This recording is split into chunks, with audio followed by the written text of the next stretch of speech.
Hi, this is Ravi తొంగల.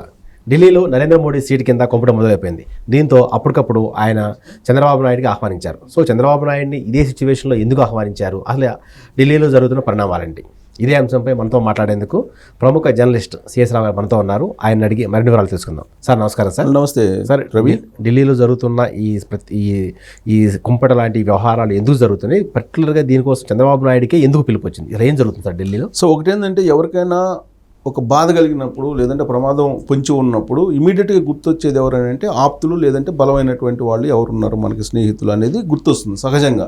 ఇప్పుడు నరేంద్ర మోడీకి కూడా ఇప్పుడు చంద్రబాబు నాయుడు గుర్తొస్తున్నారు అని చెప్పి మనం విశ్లేషణ చేసుకోవచ్చు. ఎందుకు ఏ సందర్భంలో వస్తున్నారు, ఎందుకు వస్తున్నారు ఈ సమయంలో అంటే ఇప్పుడు ఆల్రెడీ రైతులకు సంబంధించి గిట్టుబాటు ధర కావాలని చెప్పి రైతు సంఘాలు అక్కడ ధర్నా చేస్తున్నారు, సరిహద్దులో ధర్నా చేస్తున్నాయి. సో ధర్నా చేస్తున్నటువంటి పరిస్థితుల్లో అక్కడ యూనియన్లు కూడా రైతు సంఘానికి సంబంధించి కిసాన్ మోర్చా సంఘం ఒకటి, కిసాన్ మజ్దూర్ మోర్చా ఒకటి, అలాగే ఇంకోటి సంయుక్త కిసాన్ మోర్చా ఒకటి, ఇలా రకరకాల యూనియన్స్ తోటి రైతులందరూ కూడా అక్కడ ధర్నాకి దిగారు. రైతుల ధర్నా ఏ విధంగా ఉంటుంది అనేది ఆల్రెడీ నరేంద్ర మోడీ గత ఏడాది చెవి చూశారు. ఆయన రైతుల డిమాండ్కి ఆయన తలొగ్గి, నాకు తెలిసినంత వరకు నరేంద్ర మోడీ 2014 నుంచి ఇప్పటి వరకు కూడా ఆయన ఏదైనా ఒక నిర్ణయం తీసుకున్నారంటే దాన్ని కరెక్ట్గా నెరవేర్చేవాళ్ళు, అనుకున్నట్టు చేసేసేవాళ్ళు. ఈవెన్ 370 రద్దు కానీ, సిఏఏ ఇంత పెద్ద ఎత్తున భారతదేశం వ్యాప్తంగా కూడా అసంతృప్తి వ్యక్తం అవుతున్నా కానీ ఉమ్మడి పౌరసత్వం బిల్లుని తీసుకొచ్చి అమలు చేస్తామని చెప్పి ఈ రీసెంట్గా కూడా అమిత్ షా చెప్పారు. అవును, ఎలక్షన్ ముందే మేము అమలు చేస్తామని. తలాక్ రద్దు చేశారు. 370 రద్దు చేయడం అంటే అది మామూలు విషయం కాదు, భారతదేశ చరిత్రలోనే అత్యంత సాహసోపేతమైనటువంటి నిర్ణయం. అలాంటి నరేంద్ర మోడీ 36 అంగుళాల 38 అంగుళాలు చెప్పారు కదా, ఛాతీ 58 అంగుళాల ఛాతీ ఉన్నటువంటి నరేంద్ర మోడీ వ్యవసాయ చట్టాలను తీసుకురావడానికి ప్రయత్నించిన సందర్భంగా పార్లమెంటు వేదికగా అక్కడ ఉన్నటువంటి రైతులు, ఉత్తర భారతదేశానికి సంబంధించిన రైతులందరూ కూడా ఒక్కసారిగా పెద్ద ఎత్తున ఉద్యమానికి దిగారు. దాంతో ఆయన దిగొచ్చి క్షమాపణ కూడా చెప్పారు రైతులకి. అవును, అలాంటి నరేంద్ర మోడీ ఇప్పుడు మళ్ళా ఎన్నికల ముందు రైతుల ఆగ్రహాన్ని చవిచూస్తున్నారు, ధర్నా చేస్తున్నారు. ఇప్పుడు ఆల్రెడీ పంజాబ్ అలాగే హర్యానా రైతులు, వాళ్ళతో పాటు మిగిలిన రైతులందరూ కూడా ఆల్రెడీ ధర్నాకి దిగారు. వాళ్ళని ఆపడానికి, ఢిల్లీకి రాకుండా, ఢిల్లీలో ఎంటర్ కాకుండా చేయడానికి నానా రకాల ఇబ్బందులు పడుతున్నారు. అక్కడ ఫోర్స్ కూడా దింపారు. భారత సరిహద్దుల్లో ఏ విధమైనటువంటి సిచ్యువేషన్ ఉందో ఢిల్లీ సరిహద్దుల్లో అలాంటి సిచ్యువేషన్ ఇప్పుడు నెలకొని ఉంది. వాళ్ళని ఆపడం అనేది ఎవరి తరం కాదని చెప్పేసి మనకు వస్తున్నటువంటి సమాచారం. ఈవెన్ అక్కడ ఇంటర్నెట్ని కట్ చేశారు. ఒకప్పుడు జమ్మూ కాశ్మీర్లో ఉన్నటువంటి పరిస్థితులు ఏ విధంగా ఉన్నాయో ఆ స్థితిలో ఇప్పుడు ఢిల్లీ చుట్టుపక్కల ఉండేటువంటి సరిహద్దు రాష్ట్రాలలో ఉన్నటువంటి సిచ్యువేషన్ కనిపిస్తుంది. సెల్ ఫోన్లకు సంబంధించి సిగ్నల్స్ కట్ చేశారు. సో ఇలాంటివన్నీ చేస్తున్నారు. పోలీసులు బాష్పవాయువు ప్రయోగిస్తున్నారు, తర్వాత వాటర్ క్యాన్లు ప్రయోగిస్తున్నారు. ఆల్రెడీ కొంతమంది పోలీసులకి ఇప్పటికే గాయాలని, రైతులకు గాయాలని. ఇది మరింత ఉధృతమైనటువంటి ప్రమాదం ఉంది అనేది కేంద్ర నిఘా వర్గాలు నరేంద్ర మోడీకి చేరవేసినటువంటి సమాచారంగా ఇప్పుడు ఢిల్లీ వర్గాల్లో నడుస్తున్నటువంటి చర్చ. సో వాళ్ళ యొక్క ఉద్యమం పెద్ద ఎత్తున ఇంకా ఊపందుకోక ముందే మేల్కోవాలి అనేది నరేంద్ర మోడీ యొక్క ఆలోచన. ప్లస్ ఈ ఉద్యమం ఇలా నడిస్తే కనుక ఉత్తర భారతదేశంలో ఉండేటువంటి ఎంపీ స్థానాలు బాగా అత్యధికంగా వస్తాయి. నా టార్గెట్ 400 అని చెప్పి పెట్టుకుంది ఎన్డీఏ, 370 బీజేపీ పెట్టుకుంది.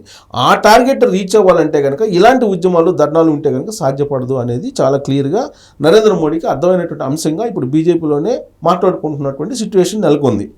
సో ఇప్పుడు కనుక పంజాబ్లో, హర్యానాలో మొదలైనటువంటి ఈ ధర్నా ఆందోళన చుట్టుపక్కల ఉత్తరప్రదేశ్ కానీ ఈ రాష్ట్రాలకు కూడా పాకితే అప్పుడు అదుపు తప్పేటువంటి అవకాశం ఉంది. ఫలితంగా ఉత్తర భారతదేశంలో కూడా బీజేపీ బలహీనపడేటువంటి అవకాశం ఉంది. సో పటిష్టమైనటువంటి ప్రభుత్వం రాబోయేటువంటి రోజుల్లో హ్యాట్రిక్ కొట్టాలనేటువంటి ఆలోచన నెరవేరేటువంటి అవకాశం లేదు. అట్లీస్ట్ హ్యాట్రిక్ కొట్టడానికి బలమైనటువంటి ప్రాంతీయ పార్టీలు కావాలనేటువంటి ఒక ఆలోచన ఇప్పుడు బీజేపీ పార్లమెంటరీ బోర్డులో కానీ లేదా బీజేపీ పెద్దల్లో కానీ చర్చ జరుగుతూ ఉంది. ఆ క్రమంలో ఇమీడియట్గా గుర్తొచ్చేది ఎవరైనా అంటే బలమైనటువంటి ప్రాంతీయ పార్టీ ఏదైనా ఉందేనంటే ఎన్డీఏకి నమ్మకమైంది లేదంటే విశ్వాసంగా ఉండేటువంటిది తెలుగుదేశం పార్టీ. ఆల్రెడీ నమ్మకంగా ఉండేటువంటి పార్టీ ఆల్రెడీ నితీష్ కుమార్ బీహార్ ఆయన ఆల్రెడీ చేరడం జరిగింది, జేడీఎస్. సో అక్కడ చేరడం జరిగింది, ఎన్డీఏలో చేరడం జరిగింది. సో ఇప్పుడు తెలుగుదేశం పార్టీని కనుక చేర్చుకుంటే కనుక బలోపేతమైనటువంటి అవకాశం ఉంది. ప్లస్ చంద్రబాబు నాయుడు జాతీయ స్థాయిలో ఒక గుర్తింపు ఉన్నటువంటి లీడర్ కాబట్టి ఆయన చేర్చుకునేటువంటి అవకాశం ఉంది. సో ఇప్పుడు కనుక ఒకవేళ చంద్రబాబు నాయుడు లాంటి లీడర్ని కనుక ఎన్డీఏలో భాగస్వామ్యం చేసుకోకపోతే ఉత్తర భారతదేశంలో మొదలైనటువంటి ఉద్యమం మళ్ళీ ఇక్కడ సౌత్ అనేటువంటి ఫీలింగ్ వచ్చి, సౌత్లో ఆల్రెడీ కర్ణాటక ముఖ్యమంత్రి ఆల్రెడీ జంతర్ మంత్రి దగ్గర వాళ్ళ మంత్రులతో కలిసి ధర్నాలు చేస్తారు ఇటీవల కాలంలో. ఆ తర్వాత వెంటనే కేరళ సీఎం పినరయ్ విజయన్ అక్కడికి పోయి ఆయన ధర్నా చేశారు. రేపో మాపో ఒక స్టాలిన్ కూడా వెళ్ళేటువంటి అవకాశం ఉంది. ఇక్కడి నుంచి ఒకవేళ సౌత్ అనేటువంటి ఒక ఆందోళన బయలుదేరితే, ఒక సెంటిమెంట్ కనుక బయలుదేరితే, సౌత్లో అసలే బీజేపీ బలహీనంగా ఉంది. ఇప్పుడు ఇదే సెంటిమెంట్ కనుక కొంచెం ఎక్కువైతే కనుక సౌత్లో కంప్లీట్గా బీజేపీ అసలు ఉనికి కోల్పోయేటువంటి ప్రమాదం ఉంది. ఉనికే కొంతమంది కర్ణాటకలో ఉంది అక్కడక్కడ. సో ఆ ఉనికి కూడా పోయేటువంటి ప్రమాదం ఉంది. ఒకవైపు ఉత్తర భారతదేశం మీద బాగా హోప్స్ పెట్టుకున్నటువంటి బీజేపీ అక్కడ కూడా ఇలాంటి ఉద్యమాలు అక్కడ ఉన్నాయి కాబట్టి దాని యొక్క ప్రభావం తీవ్రత ఎంత ఉంటుంది అనేది అందరికంటే కూడా నరేంద్ర మోడీకి బాగా తెలుసు. ఎందుకంటే ఆల్రెడీ చవి చూశారు ఆయన. కొంచెం ముందుకెళ్తే 2014కు ముందుకెళ్తే 2014 వరకు ఉన్నటువంటి UPA 2 ప్రభుత్వం పడిపోవడానికి ప్రధానమైనటువంటి కారణం ఏంటి అనేది కనుక మనం ఒకసారి పునరాలోచన చేసుకుని గుర్తు చేసుకుంటే అన్నా హజారే ఉద్యమం. ఆ రోజు అన్నా హజారే ఉద్యమం చాలా చిన్నగా బయలుదేరేది దేశవ్యాప్తంగా కూడా పాకింది. అవినీతికి వ్యతిరేకమైనటువంటి ఉద్యమం. అంతకుముందు నిర్భయాకు సంబంధించినటువంటి ఆందోళన నుంచి ప్రారంభమై అది అన్నా హజారే అవినీతి వ్యతిరేక ఉద్యమంకి దారితీసి దేశవ్యాప్తంగా కూడా అవినీతికి వ్యతిరేకమైనటువంటి ఉద్యమాలు బయలుదేరాయి. అన్నా హజారేని బేస్ చేసుకొని ఎంత పెద్ద ఎత్తు ఉద్యమం జరిగిందో మనందరం చూసాం. ఆ తర్వాత సీన్ కట్ చేస్తే అవినీతికి వ్యతిరేకంగా నేను పరిపాలన సాగిస్తాను, నేను విదేశాల్లో ఉన్నటువంటి కరెన్సీని నేను తెప్పించి మొత్తం అందరి అకౌంట్లో 15 లక్షలు వేస్తాను, నేను స్విస్ బ్యాంక్కి కొన్ని లక్షల కోట్ల రూపాయలు తరలి వెళ్ళిపోయి భారతీయులు అని చెప్పి ప్రచారం చేసినటువంటి నరేంద్ర మోడీ 2014 ఎన్నికల్లో ఆయన అప్రతిహతంగా గెలిచి ప్రధానమంత్రి కావడం జరిగింది. ఆ రోజు నుంచి పరిపాలిస్తున్నటువంటి నరేంద్ర మోడీ ఇప్పుడు ఒకప్పుడు అన్నా హజారే ఉద్యమాన్ని అడ్డుపెట్టుకొని ప్రధానమంత్రి అయినటువంటి నరేంద్ర మోడీ ఆ రోజు అన్నా హజారే ఉద్యమాన్ని తలపిస్తూ ఉన్నటువంటి ఇప్పుడు రైతు ఉద్యమం ప్రమాదకరంగా మారేటువంటి అవకాశం ఉందనేది ఆయనకి బోధపడింది. దీంతో ఆ నష్టాన్ని రిపేర్ చేసుకునేటువంటి పరిస్థితుల్లో ఇప్పుడు చంద్రబాబు నాయుడు లాంటి వాళ్ళు అవసరము, బలమైనటువంటి మిత్రులు అవసరము, బలమైనటువంటి ఆప్తులు అవసరము అనేటువంటి యాంగిల్లో ఇమీడియట్గా చంద్రబాబు నాయుడిని ఢిల్లీకి రేపో మాపో పిలిపించుకునేటువంటి అవకాశం ఉందని ఢిల్లీ బీజేపీ వర్గాల నుంచి అందుతున్నటువంటి సమాచారం. దీంతో పాటు ఆల్రెడీ ఆంధ్రప్రదేశ్లో బీజేపీ, జనసేన, తెలుగుదేశం పార్టీ పొత్తు అనేది ప్రాథమికంగా చర్చలు కూడా ముగిసాయి కాబట్టి ఇక సీట్ల షేరింగ్, సీట్ల సంఖ్య ఇదే కదా మిగిలింది. సో దాన్ని కూడా కంప్లీట్ చేసి 17వ తారీఖు లేదా 18వ తారీఖుని దీన్ని ఫైనల్ చేయాలి అనేటువంటి ఆలోచనతో రేపో మాపో చంద్రబాబు నాయుడిని పిలిచేటువంటి అవకాశం ఉందని చెప్పి కూడా తెలుస్తుంది. ఈ మధ్యకాలంలో లాస్ట్ వీక్లో నరేంద్ర మోడీ ఆధ్వర్యంలో ఉన్న ప్రభుత్వం, ఆ ప్రభుత్వంలో కీలకంగా ఉన్నటువంటి హోంశాఖ మంత్రి అమిత్ షా ఫోన్ చేసి పిలిపిస్తేనే చంద్రబాబు నాయుడు ఢిల్లీ వెళ్ళారు. ఢిల్లీ వెళ్ళి ఆయనతో మాట్లాడి రావడం జరిగింది. ఈసారి కూడా ఇప్పుడు మారుతున్నటువంటి పరిస్థితులు చాలా వేగంగా మారిపోతున్నాయి. ఎలక్షన్ టైం ఇది కనుక ఉధృతంగా కనుక మారితే ప్రమాదం వచ్చే అవకాశం ఉంది. అందుకే ఎన్నికల షెడ్యూల్ వాస్తవంగా 21వ తారీఖు వస్తుందని చెప్పి కొంతమంది ఢిల్లీలో జరుగుతుంది కొంతమంది ద్వారా. సో అది ఇంకా కొంచెం ముందుకు తీసుకొచ్చి 16వ తారీఖునే షెడ్యూల్ ఇచ్చేస్తే పోతుంది. ఈ ఉద్యమాలు ఇవన్నీ కనుక ఉధృతం అయితే కనుక మరింత ప్రమాదం వస్తుంది. ఇంకొక వైపు మణిపూర్ పొంచి ఉంది.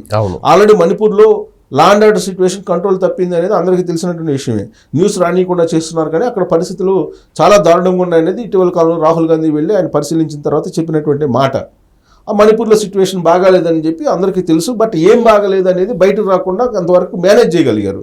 కానీ మణిపూర్ లాగానే ఇప్పుడు కనుక అక్కడ కనుక మణిపూర్ సంఘటనలాగా కనుక అది కనుక రేకెత్తితే ఢిల్లీ చుట్టుపక్కల సరిహద్దుల్లో అసలు పునాదులే కదిలిపోయేటువంటి అవకాశం ఉంది బీజేపీకి. అంత దూరం రాకుండా ఇమీడియట్గా షెడ్యూల్ 16వ తారీఖు 17వ తారీఖు ఇచ్చేటువంటి అవకాశం ఉందనేది కూడా ఇంకో చర్చ జరుగుతుంది. ఈ లోపలగానే చంద్రబాబు నాయుడిని, తెలుగుదేశం పార్టీని ఎన్డీఏలో భాగస్వామ్యం చేసుకోవాలి అనేటువంటి ఒక ఆదుర్త ఇప్పుడు బీజేపీ పెద్దల్లో కనిపిస్తుంది. ఇప్పుడు ప్రమాదంలోకి వెళ్ళిపోతున్నట్టు నరేంద్ర మోడీని సేవ్ చేయాలంటే ఎంతో కొంత చంద్రబాబు నాయుడు తప్ప మిగిలినటువంటి ప్రాంతీయ పార్టీల్లో బలమైనటువంటి లీడర్లు ఎవరు లేరు దక్షిణ భారతదేశంలో ప్రధానంగా అనేది అది నగ్న సత్యం. అందుకే ఇప్పుడు నరేంద్ర మోడీ ఇమీడియట్గా చంద్రబాబు నాయుడిని పిలిపించుకొని మాట్లాడాలి అనే ఆలోచన చేస్తున్నారు. బహుశా ఏ క్షణమైనా ఫోన్ వచ్చేటువంటి అవకాశం ఉంది. చంద్రబాబు ఢిల్లీ వెళ్ళేటువంటి అవకాశం ఉంది.